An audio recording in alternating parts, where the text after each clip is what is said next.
Boa tarde a todas e todos. Eu quero agradecer a Conectas muito a oportunidade dessa participação virtual no colóquio. Nesse painel inicial são as chamadas cruzadas contra a ideologia de gênero, entre aspas, às vezes também denominada conspiração de gênero, que hoje constituem um obstáculo importante aos direitos humanos no que diz respeito especialmente a temas de sexualidade, gênero e reprodução. O meu tempo é muito restrito para muita informação a compartilhar e eu lamento não estar com vocês, porque num debate ao vivo a gente poderia explorar melhor os significados desse fenômeno, dessa onda. Quero começar pela América Latina, onde em 2013 o ex-presidente do Equador, Rafael Correa, dedicou um dos seus longos programas semanais de TV a abominar a chamada ideologia do gênero, que, segundo ele, tinha como objetivo destruir a família. Em julho de 2015, o jornal Folha de São Paulo, no Brasil, informava que os legislativos de 8 estados brasileiros haviam votado pela eliminação do termo gênero dos planos estaduais de educação.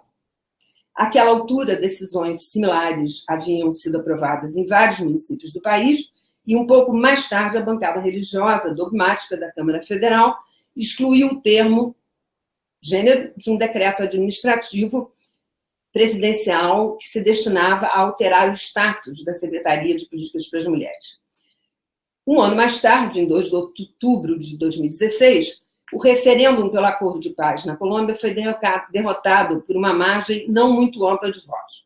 Nas análises subsequentes, revelou-se que argumentos antigênero haviam sido usados na campanha pelos atores contrários ao acordo, especialmente pastores evangélicos, que afirmavam estar a ideologia de gênero vinculada a Cuba, onde o acordo foi firmado, e, mais especialmente, a tradição religiosa afro-cubana descrita por esses atores como um culto ao demônio. No começo de 2017, campanhas antigênero atacaram proposições relativas aos direitos das pessoas trans, à diversidade sexual, às famílias diversas, ao aborto legal, na revisão da Constituição do Distrito Federal. Logo em seguida, um ônibus antigênero começou a circular pelo país. E 2 meses depois, esse mesmo ônibus circulava no Chile, um pouco antes da votação da reforma legal do aborto, que foi encerrada em agosto desse ano, que deixou para trás a proibição absoluta da interrupção da gravidez promulgada durante o regime, a ditadura Pinochet.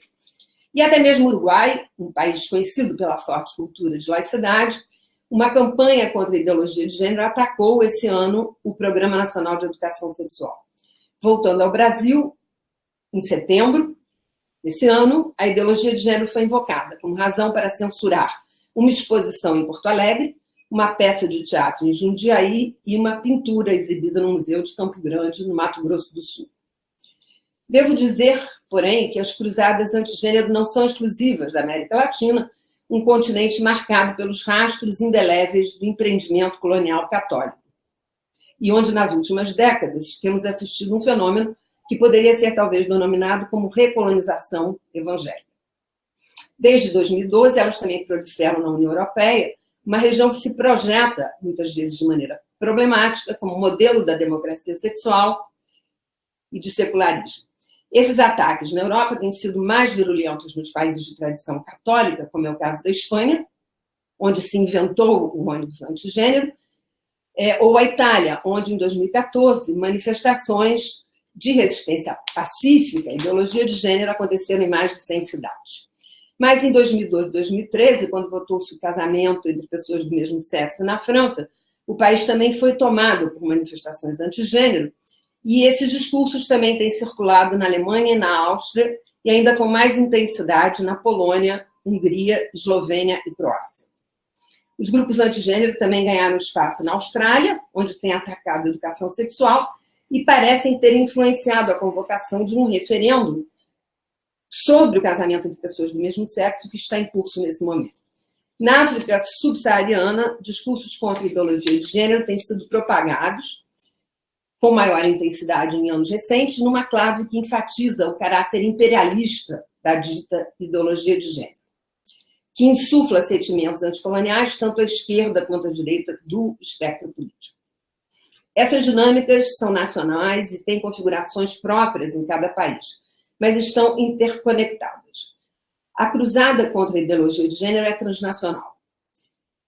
Sua erupção forte se deu, sem dúvida, nos anos 2012 e 2013, tanto na Europa quanto na América Latina, mas a sua história é mais longa.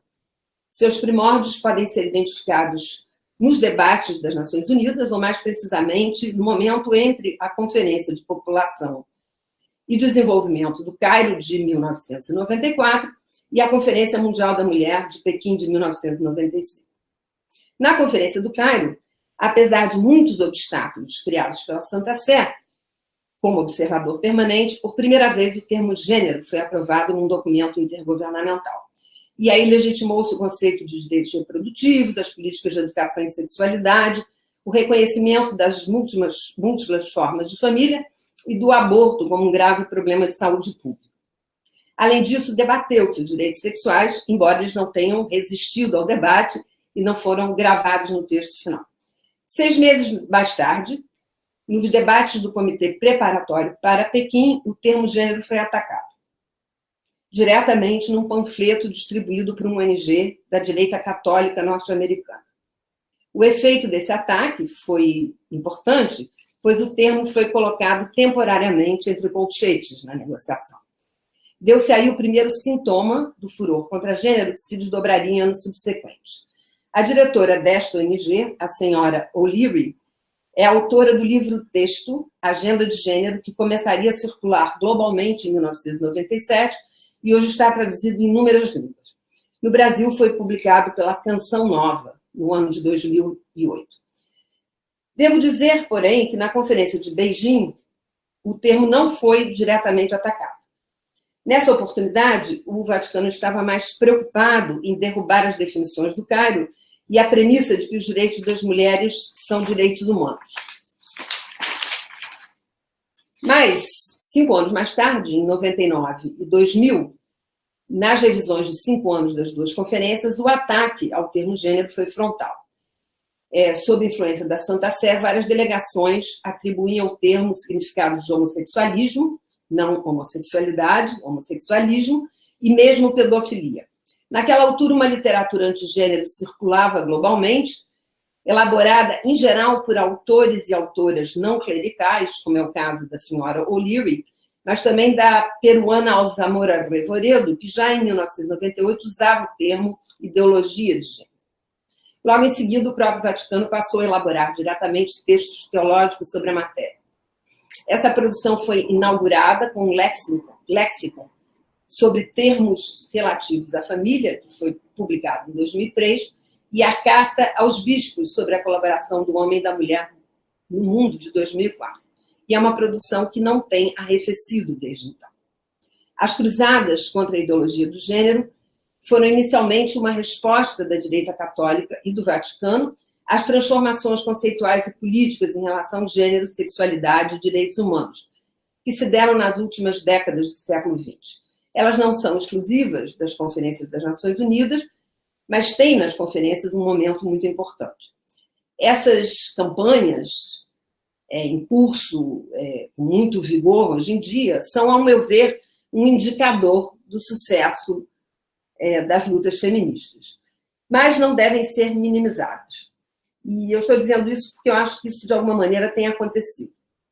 Na Europa, por exemplo, até muito recentemente, em razão da tradição de laicidade, nunca se imaginou que essas campanhas pudessem acontecer.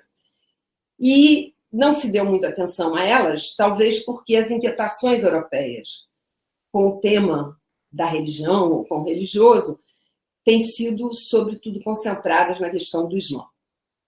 No caso da América Latina, tem acontecido que os legados profundos da tradição católica na vida política e nas normas de gênero e de sexualidade, assim como a recente virulência evangélica contra essas questões, tem nos levado a, de algum modo, perceber essa onda como um continuismo, como apenas a tradição que se manifesta mais uma vez. Eu penso que é preciso desfazer essa percepção.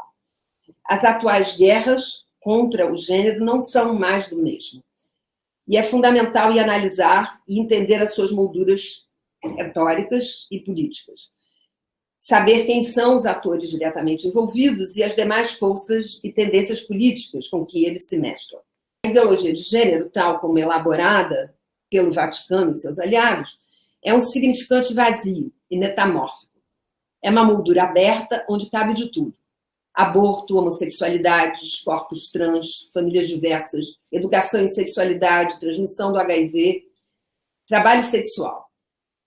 E ela pode ser adaptada às necessidades de cada contexto. Se num determinado país ela vai se concentrar apenas em educação sexual, em outro lugar ela vai atacar muitas frentes, ou talvez todas essas frentes ao mesmo tempo. Os discursos em torno da ideologia do gênero estabelecem analogias simples entre feminismo, política queer e comunismo. Uma estratégia que tem funcionado bem em contextos como a Europa do Leste, mas eu diria que também tem um certo efeito na América Latina, onde esse espectro do comunismo continua vivo e tem sido realimentado em anos recentes. Nesses discursos, a invenção do gênero é atribuída às feministas ocidentais e, mais amplamente, às elites e burocracias dominantes, sejam elas globais ou nacionais. E é isso que leva à conclusão desses discursos, que elas são uma ideologia colonial e imperialista. A cruzada, sobretudo, mobiliza termos, a lógica, o imaginário do senso comum, alimentando simplificações, binarismos e produzindo alvos ou inimigos fáceis e voláteis. Aqui vai ser a feminista, ali vai ser um gay, ou os gays, pânicos morais, que se radiam em diferentes direções e que tem o efeito, entre outras coisas, de produzir distração nas sociedades com relação a temas mais estruturais. O traço forte dessa cruzada é um apelo esquemático à preservação da natureza humana, da própria natureza.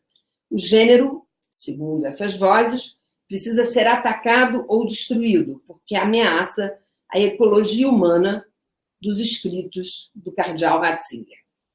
Como bem disse um deputado de São Paulo, com quem tivemos um embate sobre o direito ao aborto no Senado Federal em 2015, as campanhas antigênero falam a linguagem do Animal Planet. Quem defende a autonomia reprodutiva, as muitas formas de família, a plasticidade sexual, vai contra não apenas a lei divina, mas contra as leis da natureza. Com razão, o sociólogo francês Éric Fassin, que é um dos estudiosos desse fenômeno, tem observado que a teologia que informa os ataques antigênero é muito pouco teológica. Ela é, de fato, muito moderna. É darwiniana. Quanto aos atores envolvidos, sem dúvida, o catolicismo conservador e o Vaticano são especialmente nodais. Em grande medida, é o transnacionalismo milenar da Igreja Católica que tem propulsionado a irradiação global das campanhas contra o gênero. Porém, desde um primeiro momento, a reação católica ao gênero teceu vínculos com o evangelismo, inicialmente nos Estados Unidos, e com os estados de tradição islâmica. E essa teia tem se ampliado e complexificado muito desde os anos 90. Mais importante, talvez, a cruzada hoje conta com aliados seculares relevantes. Na França, segmentos da psicanálise, na Itália, as feministas da diferença e grupos de esquerda apegados a políticas de identidade, e em todos os países europeus, o populismo de extrema-direita, cujo discurso também é simplista, anti-elitista e produtor de inimigos fáceis. No Brasil, o recurso ao tropo da ideologia de gênero está sendo feito por arautos do liberalismo radical, que foram, inclusive, os atores que mobilizaram o fechamento da exposição Museu Queer em Porto Alegre no mês passado. Para o colóquio, ao meu ver, importa, sobretudo, pensar os desafios conceituais e políticos que essas cruzadas antigênero colocam para o trabalho em direitos humanos. Certamente haveria muito mais o que dizer, mas eu vou me ater aqui a 3 questões. A primeira delas é que não é simples interrogar criticamente o religioso no campo dos direitos humanos, porque no campo religioso registra-se uma longa tradição de compromisso com a justiça, a luta contra o escravagismo, a defesa secular dos povos indígenas, a proteção de imigrantes e refugiados, os trabalhos no universo prisional. Entretanto, milenarmente, as doutrinas religiosas, não todas, mas as dominantes certamente, têm sido fontes de disciplinamento, exclusão e violência no que diz respeito a gênero e sexualidade. A cruzada contra a ideologia de gênero reativa o que há de mais virulento nessas tradições. Por exemplo, a afirmação do Papa Francisco de que o gênero é demoníaco não é um ato sem consequências, não é uma fala sem consequências do ponto de vista dos direitos humanos, pois ela pode implicar riscos potenciais para as vidas dos dissidentes sexuais.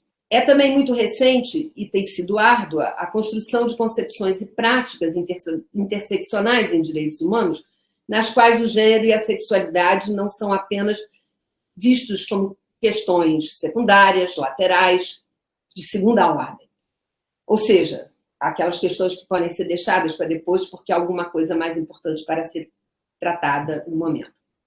O ataque à ideologia de gênero tem também o potencial de minar essas trilhas que apenas começam a ser trilhadas, realimentando temores antigos sobre as crises e perturbações que as questões de gênero e sexualidade produzem nas pautas institucionais mais convencionais de direitos humanos. Mais importante ainda, a meu ver, é o fato de que o giro naturalizante, essencializante, que fundamenta a ideologia de gênero não diz respeito apenas aos corpos sexuais, à reprodução ou às formas de família.